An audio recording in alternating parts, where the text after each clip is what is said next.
اب اس کے ساتھ ہی ناظرین آگے بڑھتے ہوئے آپ کو بتائیں کہ تحریک لبیک پاکستان حلقہ PP 232 ماچھیوال کے زیر اہتمام سیلاب متاثرین کی امداد کے لیے امدادی کیمپ کا انعقاد کیا گیا۔ اسی حوالے سے مزید بتانے ہیں ہمارے نمائندے خالد محمود جٹ۔ جی بالکل، عوام نے اس اپیل پر لبیک کہتے ہوئے اشیاء خورد و نوش، کھانے پینے کی اشیاء، کپڑے، بستر و دیگر چیزیں جمع کرائیں۔ اس موقع پر تحریک لبیک زون PP 232 ماچھیوال کی سرپرست اعلیٰ M طیب بندیشہ نے میڈیا سے گفتگو کرتے ہوئے کہا کہ مرکزی امیر مولانا سید حسین رضوی اور امیر جنوبی پنجاب پیر سید شاہ بخاری کی ہدایت پر پورے جنوبی پنجاب کی طرح حلقہ ماچھیوال میں بھی سیلاب متاثرین کی مدد کے لیے امدادی کیمپ کا انعقاد کیا گیا، جس میں عوام جوک در جوک اپنی حیثیت کے مطابق حصہ ڈال رہے ہیں۔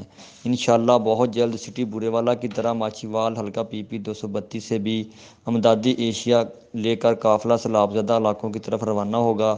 اس موقع پر تحریک لبیک کے سرپرست اعلیٰ M طیب بندیشہ، ناظم علی، حافظ اجمل حسین رضوی، حافظ مظہر علی گجر، حافظ محمد شفیق بابر سمیت درجنوں کارکن بھی موجود تھے۔ انہوں نے میڈیا کے توسط سے حلقے کی عوام سے اپیل کی کہ کیمپ میں آئیں اور سیلاب زدگان سے متاثرین کی مدد کے لیے اپنا کردار ادا کریں۔ مشکل کی اس گھڑی میں ہر پاکستان کو اپنا کردار ادا کرنا چاہیے۔ جی